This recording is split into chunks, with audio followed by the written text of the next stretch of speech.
Strange Change, Renaissance Man here, and as you will have seen on the title of the video is Freedom, the greatest good or greatest evil, and a bit of a intriguing title, but I thought it appropriate to share, as yesterday was Independence Day in America, and a great celebration of independence from, at the time, a tyrannous regime, and they broke away from their own country based on the liberties of the individual. And before anybody starts talking about slavery and stuff like that, I'm not going to get into anything like that. That was how the country was formed, and indeed they had a civil war over that very premise, and the outcome was that every man, whatever colour they were free. Has there been problems? Yes.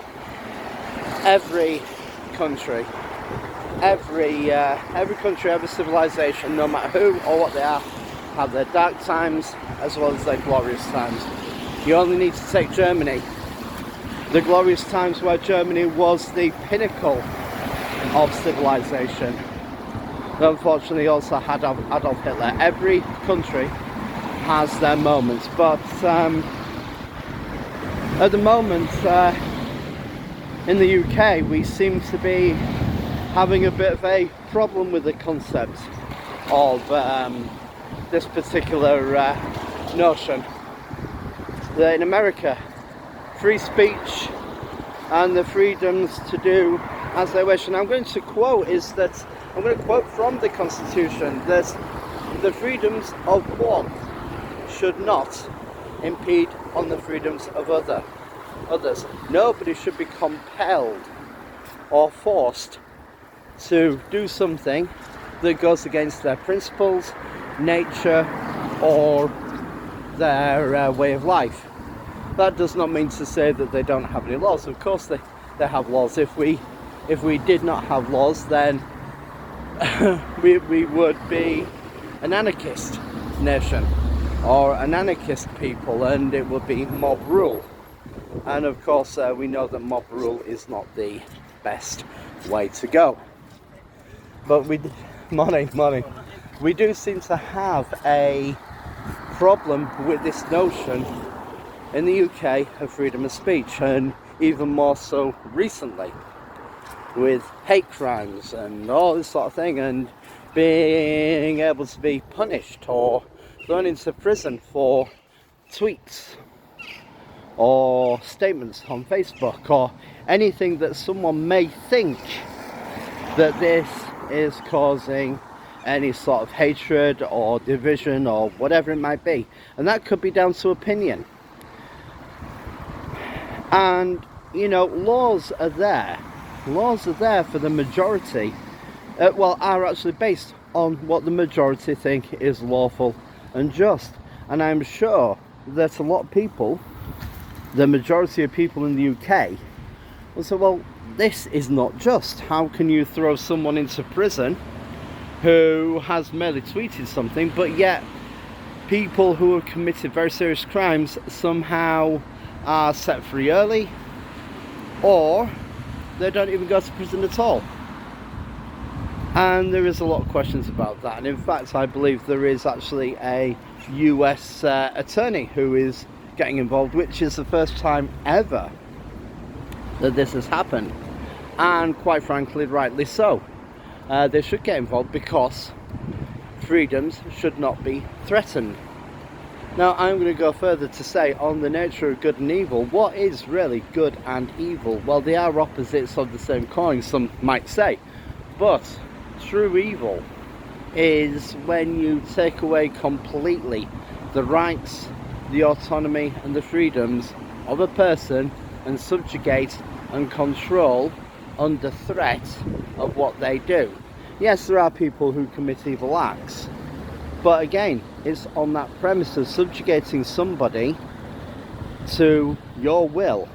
That's why some of the most heinous and the most evil acts are based and predicated on that, of taking away the freedoms, i.e. life or the safety of a person. Not just because you say something nasty. We all say nasty things sometimes. We're human. We all say things that are on our mind that may be viewed as horrible to someone else, but maybe that is the expression of thoughts and feelings of the individual. Some people are not nice people, let's be honest, but is that evil? No, it just means that they go around trying to be obnoxious as you can. You only have to look on social media for that. But being quite honest, when it comes to that question, we are slowly becoming under the influence of an evil dictatorship. We simply are. And it is the problem that we have. It is down to people who do not vote intellectually, who do not think, look at policies, they vote for because their family have voted for that, or the area votes for that, so there's no point, etc, etc.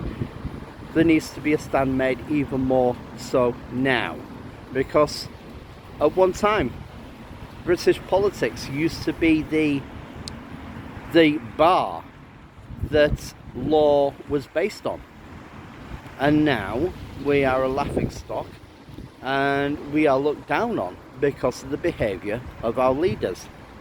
And it is a shame, considering all the good things that the UK has done, and they have done a lot of good things. Just because there are bad things does not mean to say that there haven't been good things. Germany is the same, Russia, Europe, Africa, Egypt, so all have their good, strong, good history as well as their bad, evil history.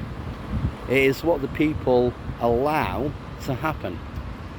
Now, we should have learnt by now with what happened in Germany, and we should be taking steps to stop this, because the same is happening now. And we must, as a people, stand and say no.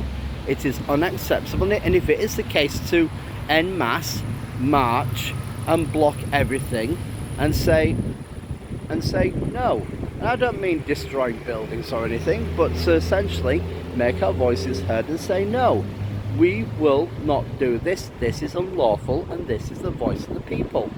Because our voice in Parliament is no longer a voice in Parliament. The voice of Parliament is in our society, and that is not what was set. And we need to change this. So just a few thoughts today before I go into the gym. And whether or not you're on one side or the other, you have to agree that something needs to be done so that the government is rectified, that we have just laws protecting people's freedom. And it has to happen, otherwise we are going to fall, or we are going to fall hard. And we need to prevent this. Have a great day, and just think on things. And also, belated happy 4th of July to America. Keep strong. Do not let your freedoms be taken.